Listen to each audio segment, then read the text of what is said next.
서점에 가면 책이 많은 종류 중에 하나가 인간관계론이나 인간관계의 기술에 관한 코너입니다. 그 코너에 가면 기독교적인 면에서 인간관계를 다룬 것도 있고 일반 철학이나 심리학 부분에서 인간관계를 다룬 부분도 있습니다. 여러분, 우리가 중고등학교 시절에 영어나 수학이나 과학을 잘 못해도 인생을 사는 데 있어서 큰 지장이 없어요.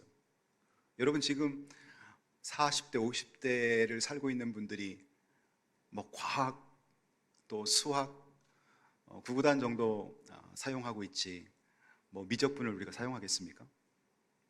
그런데 인간관계를 형성하고 잘 유지하는 방법을 알지 못하면 이는 바로 불행과 직결이 됩니다.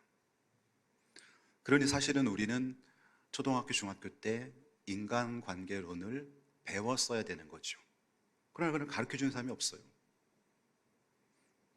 저도 대학 때 경영학을 공부하면서 내가 인간관계론에 대해서 배웠나? 그런 교양 과목이 있을 수는 있지만 집중적으로 우리가 배우질 못해요. 그렇다면 인간관계를 잘 맺는 기술은 우리가 보통 누구에게서 배우는 것일까요? 세 가지 영역에서 배웁니다. 첫 번째는 자녀의 성품이 인간관계를 좌우해요. 그러니 인간관계는 일정 정도, 100%는 아니지만 일정 정도 부모에게 선천적으로 물려받는 것입니다. 여러분 자녀들을 잘 보세요. 아버지 성격 닮은 사람이 있고 엄마 성격 닮은 사람이 있어요. 근데 그 자녀들이 40이 되고 50이 되잖아요. 아빠랑 똑같은 삶을 살아가는 경우가 많고 엄마랑 똑같은 삶을 살아가는 경우가 많아요. 왜냐하면 그런 성품과 그런 인간관계를 맺고 그렇게 살고 있기 때문에. 그래서 인간관계는 부모에게 물려받는 부분, 선천적인 부분이 일정 정도 있다는 거예요. 두 번째는 가정에서 부모의 행동이 자녀의 인간관계 기술에 큰 영향을 미칩니다. 성장기의 가정 환경이 그래서 중요하다는 거죠. 부부간의 대화, 또 부모가 자녀에게 마음을 열고 대화하는 기법, 자녀를 대하는 방법, 자녀가 상처받았을 때 부모가 어떻게 대하는가, 아버지와 아들과의 관계, 딸과 어머니의 관계, 또는 아빠와 딸의 관계, 이런 관계를 통해서 성장기의 가정 환경이 그 자녀에게 인간관계 기술을 굉장히 많이 가르쳐 주는 거예요.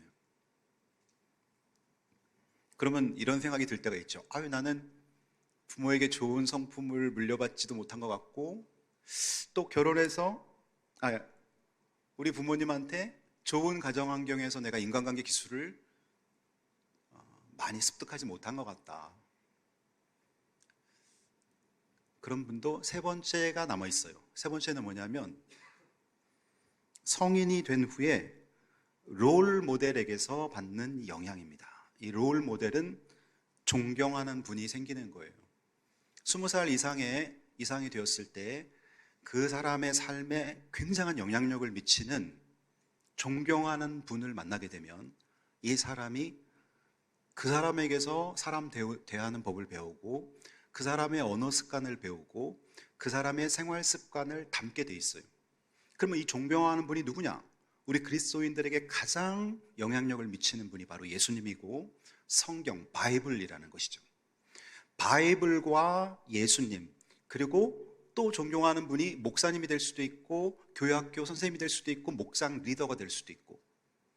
그러니 20세 이상의 성인들이 내가 부모에게 선천적으로 좋은 성격을 물려받지 못했고 또 역기능적 가정에서 자랐다 할지라도 롤 모델을 잘 만나면 변화될 수가 있는 거예요. 인간관계 기술을 유능하게 습득할 수가 있는 거죠. 오늘은 새해를 시작하면서 가정과 직장에서 어떤 삶의 태도로 인간관계를 형성하는 것이 주님이 기뻐하시는 삶인지 전하도록 하겠습니다. 오늘 설교의 제목은 죽게 하듯. 한번 따라해 보세요. 시작. 죽게 하듯. 바울은 골로새에 있는 성도들에게 편지하면서 가정에서 그리고 직장에서 이런 인간관계를 맺어라. 오늘 본문 윗 구절부터 보면은 골로새 3장 18절부터 22절까지 아주 깔끔하게 정리를 해놨어요. 먼저 하나님은 아내들이 남편의 리더십에 순종하길 원하십니다. 아내들아 남편에게 복종하라. 사실 복종이라는 단어를 딱 생각하면 약간 거부감이 들 수도 있어요. 아, 이거 군대에서 사용하는 용어를 왜 부부간에 사용하나? 그리고 복종하면 손해볼 것 같아요. 근데 하나님께서 남편의 리더십이 가정의 건강과 가정 전체를 이끄시는 데 있어서 남편의 리더십이 세워지기를 하나님이 원하시는 거예요. 그러니까 내 기분과 내가 받아들이든 안 받아들이든 그거는 본인이 마음이지만 하나님은 남편의 리더십이 가정에 세워지기를 하나님이 원하시는 거예요.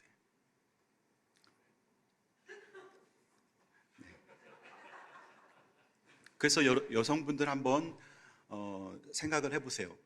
나는 내 남편의 리더십을 세워주고 있는가?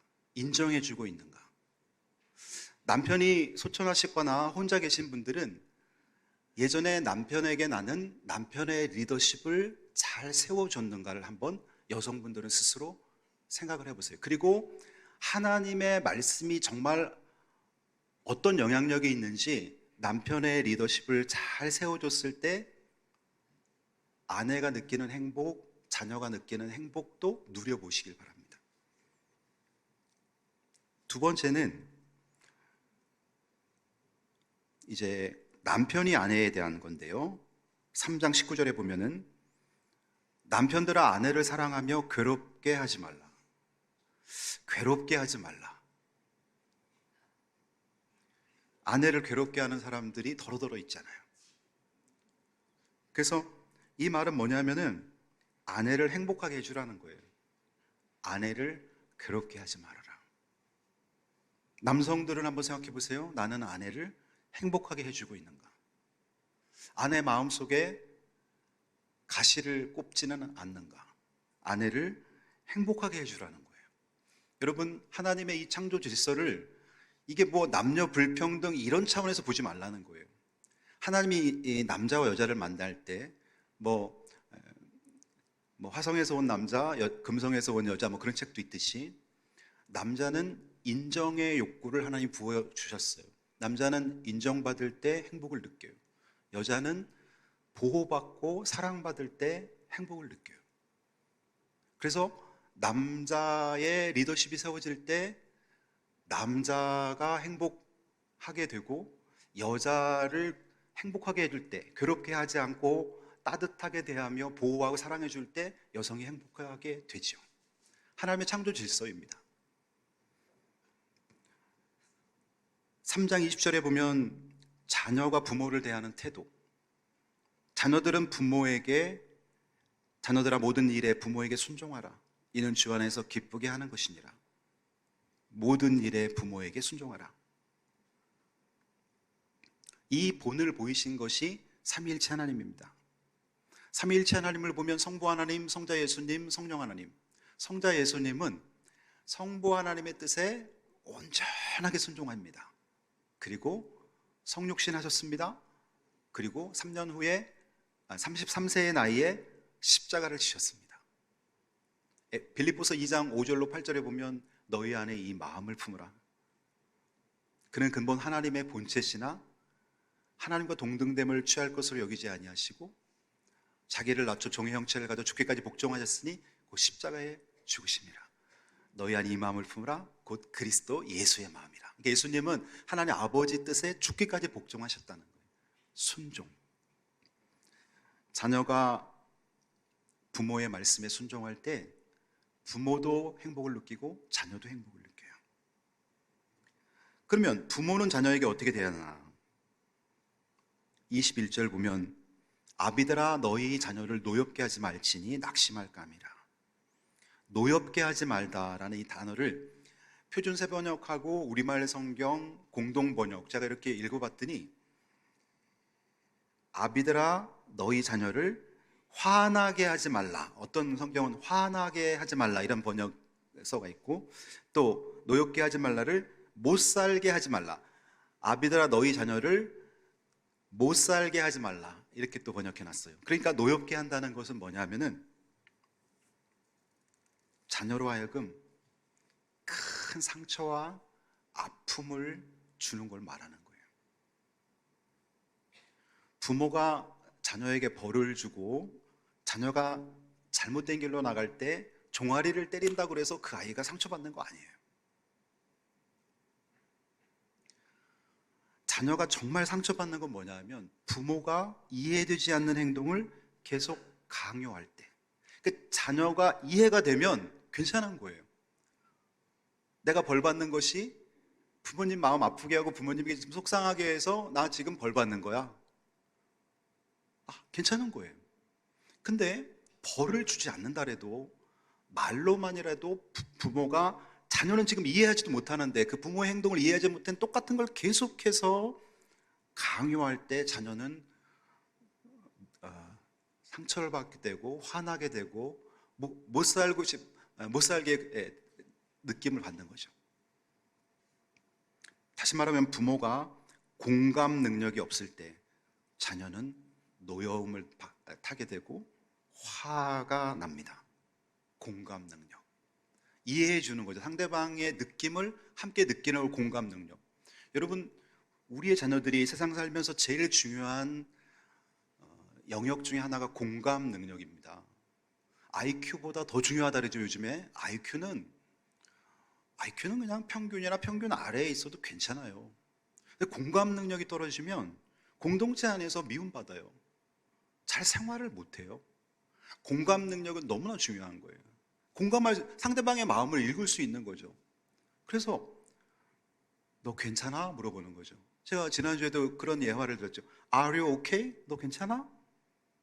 그러면서 그 아이에게 힘을 주는 거죠. 부모가 공감 능력이 없이 아이한테 일방적인 의사전달만 계속 하잖아요. 그 아이도 성장해서 그럴 확률이 지대하게 높아요. 그러면 지금 남편이 아내에게, 아내가 남편에게, 자식이 부모에게, 부모가 자식에게 이 가정 안에서 인간관계를 쭉 설명했어요. 이걸 한마디로 요약하면 뭔지 아세요? 오늘 본문이에요. 죽게 하듯 하라는 거죠. 죽게 하듯. 오늘 본문 다시 한번 띄워줘 보세요. 무슨 일을 하든지 마음을 다하여 죽게 하듯 하고 사람에게 하듯 하지 말라. 죽게 하듯. 그러면 아내가 남편을 대할 때 어떤 분들은 충분히 더 아내가 남편보다 말씀도 잘하고 그 지적 능력도 좋고 뛰어나고, 어떤 부분은 아내가 돈을 더 많이 벌 수도 있어요. 근데 남편을 대할 때 죽게 하듯이라는 마음을 갖고 대해보세요. 그러면 남편에게 순종하는 게 그렇게 어려울까요? 물론 뭐 남편이 잘못된 걸 요구하고 뭐 죄가 되는 걸 요구할 때 순종하라는 얘기는 아니에요. 주 안에서 순종하는 거죠. 그 다음에 남편도 아내를 대할 때 주님을 대하듯 하라는 거예요. 남편만 그걸 받으려고 요구하지 말고 남편도 아내를 대할 때 주님을 대하듯 하라는 거예요. 그러면 아내에게 주님 대하듯이, 부부간에 주님 대하듯이 서로 하는데 무슨 응어리가 있고 무슨 상처가 생기겠습니까? 주님을 대하듯 대하는데, 남편이 아내를 대하는데 주님을 대하듯 대하고, 아내가 남편을 주님을 대하듯 대하는데 이 말씀이 뭐가 그렇게 어렵겠습니까? 그 다음에 자식이 부모를 대할 때도, 물론 뭐 예수님, 하나님을 모르는 자녀는 이 개념을 이해를 못하겠죠. 그러나 우리가 예수님이 나를 위해 십자가를 지고 죽으셨고 하나님이 나를 창조하셨고 그분이 나의 영적 아버지고, 그러면 자녀가 육적 부모를 대할 때 주님을 대하듯 대한다면 얼마나 부모의 마음을 헤아려 대하겠습니까? 그 다음에 마지막 단계, 부모가 자식을 대할 때도 주님을 죽게 하듯 대해보라는 거예요. 나랑 나이가 25살, 30살 차이 난 자녀를 어떻게 죽게 대합니까? 아니에요, 여러분. 그 자식은 하나님이 나에게 잠깐 30년 정도 키워달라고 위탁하신 거예요. 하나님의 자녀이고 하나님의 창조물이에요. 하나님이 나에게 30년 키워다오 하고 맡긴 거예요. 내 소유물이 아닙니다. 그렇다면 우리가 자녀를 대할 때 죽게 하듯 한번 대해보라는 거예요. 그러면 그 아이가 얼마나 사랑을 많이 받겠어요. 그 아이가 나를 죽게 하듯 대하는 부모를 보면서 그 아이가 정말 놀라운 인간관계의 비법을 배우지 않겠습니까? 그 다음에 이제 직장에서의 인간관계. 직장에서의 인간관계도 아랫사람이 상전에게 순종하는 자세를 가져야 된다는 거예요. 여러분, 저도 부목사를 한 4분 밑에서 부목사 또 파트 전도사를 해봤어요. 담임 목사님들마다, 지금 제가 담임 목사이지만 담임 목사님마다 성품이 다 다르고 은사도 다 다르고 목회 스타일과 목회 철학도 완전히 달라요. 어떤 분은 막 불도처럼 막 밀고 나가면서 막 일에 취해서 죽을 것 같은 그런 교회도 있어요. 어떤 교회는 그런 건 없는데 또 다른 영역에서 또 힘든 부분이 있어요. 그렇다면 하나님께서 지금 나에게 이분 밑에서 일하게 하고 협력사역하게 할 때 하나님이 원하시는 것은 그분을, 상전을 주님을 대하듯이 섬기라는 거예요. 주님을 대하듯이 섬길 때 어떤 유익이 있을까요? 자, 내가 지금 일하는 회사에서, 지금 섬기는 교회에서, 지금 섬기는 일터에서 내 상전을 주님을 대하듯 하면 어떤 역사가 일어날까요? 일단 상전에게 사랑받게 돼요. 인정받게 돼요. 그리고 상전을 섬기면서 내가 일이 행복해요. 여러분, 우리가 일하는 데서 내가 주님을 대하는 사람을 상전으로 두고 일을 할 때 웬만한 스트레스 이겨내지 않겠습니까?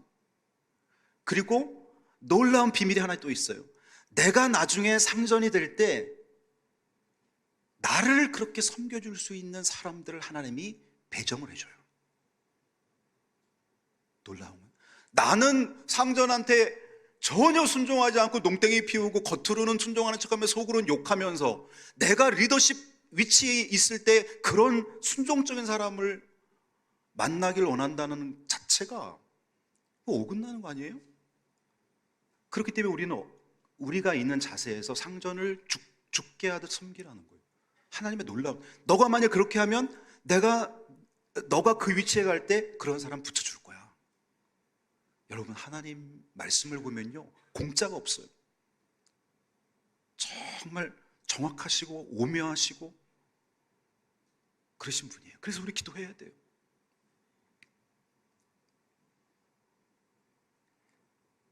죽게 하듯 하기 위해서는, 가정에서도 그렇고 직장에서도 그렇고 죽게 하듯 하기 위해서는 권위의식과 욕심, 즉 자존심을 내려놔야 됩니다.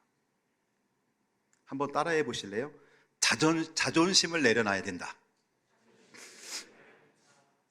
자존심 내려놔야 됩니다. 올해 1월 5일 날 우리 성결교회 여기 북부감찰 13개 교회가 모였는데요, 감찰장 되시는 전용진 목사님이 설교를 하시면서 아주 은혜로운 예화를 해주시는 거예요. 그래서 제가 그걸 여러분과 나누려고 해요. 이분이 2년 전에 지방회장, 이제 저도 지방회장을 4년 전에 했지만 2년 전에 지방회장을 하니까 각 교회에 임직식 때 가서 설교를 하잖아요. 그런데 우리 지방의 모 교회 장로 장립식이 있어갖고 거기서 본인이 이제 신임 장로님들한테 설교를 하면서 이런 얘기를 했대요. 장로님들, 교회에서 다른 직분은 뒤에 다 사자가 들어가는데 장로는 왜 로자가 들어가는지 아세요? 그랬대요. 목사, 전도사, 권사, 안수집사, 집사 다 사자가 들어가는데 왜 장로는 로자가 들어가는 줄 아세요? 그랬대요. 근데 가만히 있으시. 그래갖고 원래 이 장로의 로자는 이제 어른이란 뜻이죠, 로자. 근데 본인이 그거를 어른 노자로 해석을 안 하고 교회에서 섬기는 자가 되라는 의미에서 이렇게 해석을 해서 얘기를 했대요. 남자 종을 원래 노라고 하고 여자 종을 비라고 해서 노비라고 합니다. 그러니 장로님들은 교회에서 종의 사명, 즉 섬김의 본을 보이라는 깊은 뜻이 있으니 마음에 새기고 섬기는 자가 되십시오.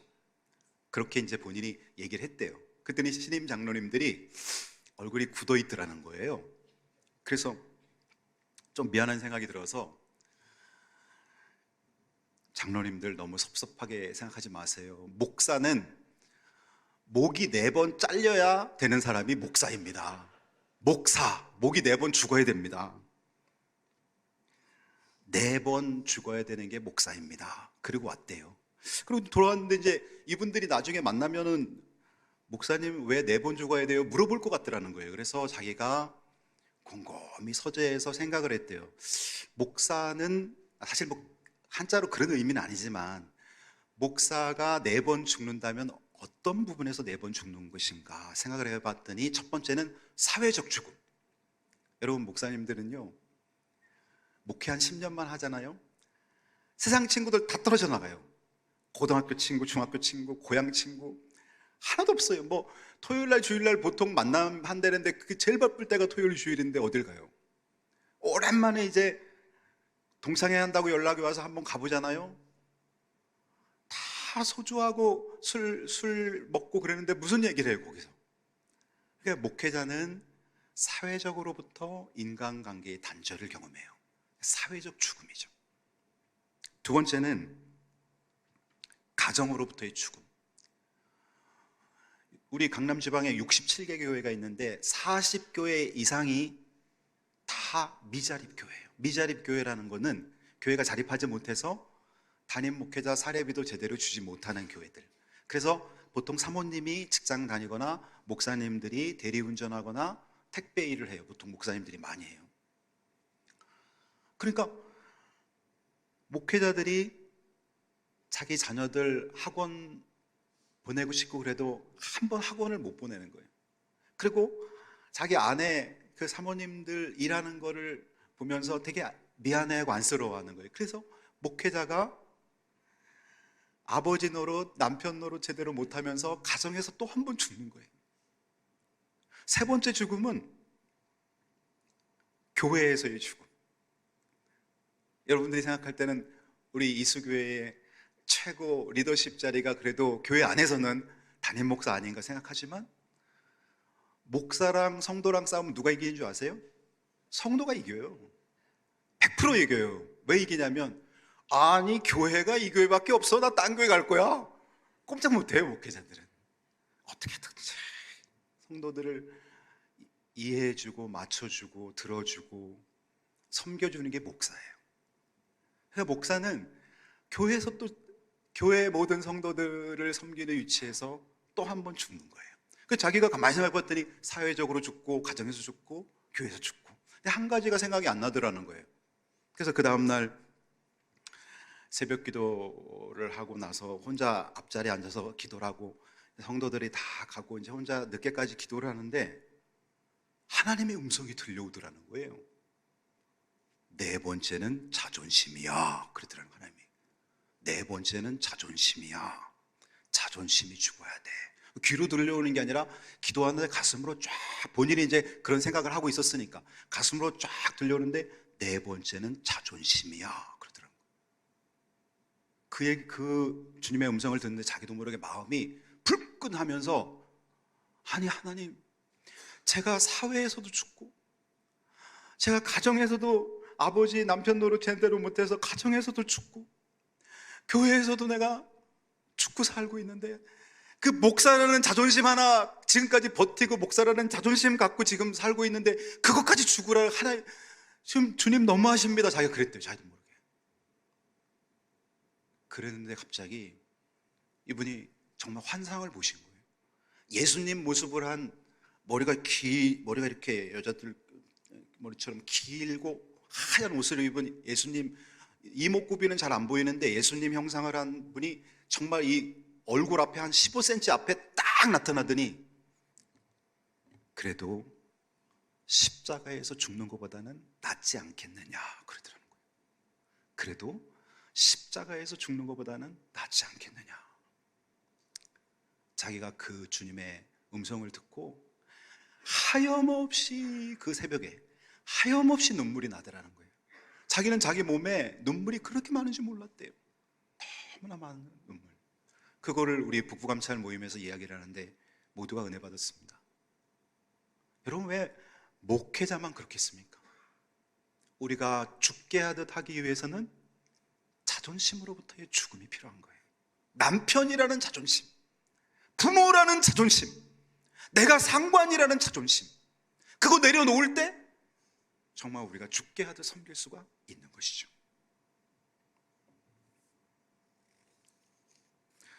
마지막으로 죽게 하듯 대하는 방법 3가지 제가 설교하면서 묵상하면서 주님이 주신 마음입니다. 여러분, 우리가 죽게 하듯 가족들을 대하고 죽게 하듯 직장에서 동료들이나 또 상관이나 고객들을 대하기 위해서는 첫 번째로 기쁨으로 대해야 됩니다. 기쁨으로 대하는 것이 죽게 하듯 하는 거예요. 여러분, 직장에서 남편들 일하고 피곤하시대로 집에 들어갈 때 밝게 웃으면서 들어가세요. 밝게 웃으면서. 그래서 내 몸은 피곤하고 힘들더라도 아내가 지금 집에서 기다리고 있을 때 밝게 웃으면서 들어가세요. 기쁨으로 대하는 게 죽게 하는 거예요. 자녀들 얼굴 볼 때 밝게 웃으면서 축복의 말 한마디 던져주세요. 아내들도 마찬가지예요. 내 남편이 뭐 특별히 훌륭하고 그런 차원이 아니라 남편이 회사에서 돌아올 때 밝게 웃으면서 한마디 건네주세요. 기쁨으로 대하는 게 죽게 대하는 거예요. 여러분, 우리가 자녀들, 여러분은 어떻게 대했는지 잘 생각해보세요. 여러분 자녀들이 학교에서 오거나 직장에서 오거나 할 때 밝게 웃으면서 자녀들 대해보세요. 아마 놀라운 변화가 일어날걸요?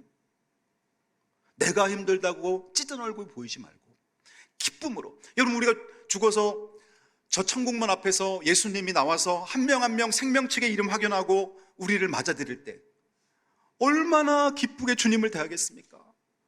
주님, 내가 지옥에서 형벌받아야 되는 죄인인데 주님이 저를 위해 죽으셨네요 하고 달려가면서 주님 부둥켜 안고 정말 기쁨으로 맞이할 거 아닙니까? 그런 기쁨으로 대하는 것이 죽게 하듯 하는 거예요. 그리고 2번째는 감사함으로 대하는 거예요. 주님, 나 같은 죄인 살려주셔 감사합니다.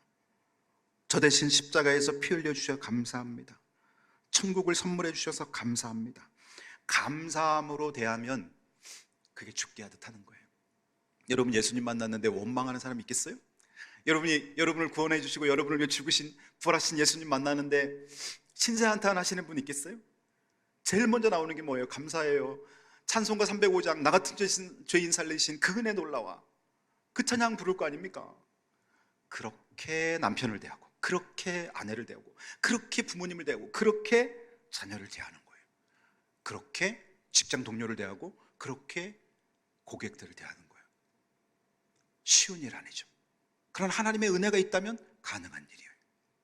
내가 우리 부모에게 선천적으로 좋은 성품을 물려받지 않았다 할지라도, 내가 우리 가정이 남들 가정보다 그렇게 정말 화목하고 웃음꽃 피는 가정이 아니었다 할지라도, 내가 주님을 만나고 성경을 읽고 있고 예수 그리스도의 성품을 닮으려고 노력하고 죽게 하듯 하는 이 놀라운 말씀을 가슴에 새기고 살아간다면 여러분, 놀라운 변화가 일어날 거예요. 3번째는 성실함으로 대하라는 것입니다. 성실이라는 건 뭐예요? 잠깐 했다가 말고 겉으로는 그런 척 하는데 속으로는 이게 아니죠. 성실은 한결같다는 것이죠. 한결같이 충성스럽다. 이게 성실함입니다. 성실한 사람은요, 어딜 가도 인정받고, 성실한 사람은 정말 공동체에 필요한 사람이에요. 여러분이 성실함으로 가족을 대하십시오. 성실함으로 여러분이 성도들을 대하십시오. 성실함으로 직장에서 일하십시오. 기독교인들은 정말 더욱더 그래야 돼요. 저 사람이 예수 믿는다는 말 안 왔는데 한 6개월, 1년 같이 있어 보니까 이 사람 뭐지? 나를 볼 때 항상 웃어주고 회사에서 필요한 어떤 업무를 맡을 때 남들보다 열심히 성실하게 일하고, 근데 나중에 보니까 크리스찬인 거예요. 굉장한 충격을 받는 거예요. 기독교가 이런 종교였구나. 저 사람 믿는 하나님이면 나도 믿고 싶다. 놀라. 물론 말로도 전도해야 되죠.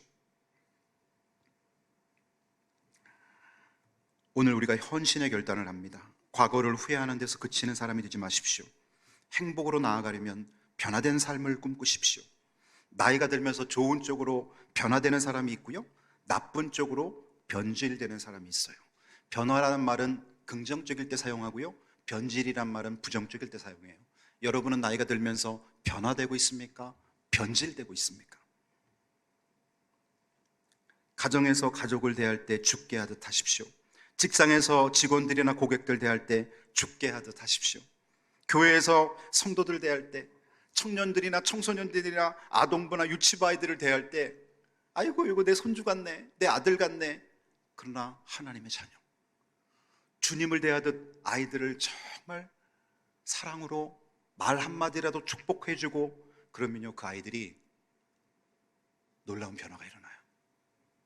나도 나중에 저런 장로님, 저런 권사님, 저런 선생님처럼 돼야지. 그리고 애들이요, 20살, 30살이 되잖아요. 이수교회에 교회 학교 다닐 때 그 선생님 만나고 싶은 생각이 들어요. 왜? 나를 주님처럼 대해줬기 때문에. 이 세상에서 느낄 수 없는 평안과 사랑을 누구나 다 그리워하는 거예요. 얼마나 이 세상 살기가 힘들어요. 경쟁이 얼마나 심해요. 그러나 나를 주님으로 대하는 사람이 있다면 그 품에 안겨 쉬고 싶어요. 그의 입술을 통해 들려오는 축복의 말 한마디 듣고 싶어요. 이것이 바로 죽게 하듯이라는 놀라운 힘입니다. 여러분들이 올 한 해 죽게 하듯 가족을 대하고 지인들을 대해서 여러분을 통해 놀라운 열매가 맺히기를 주의 이름으로 축복합니다.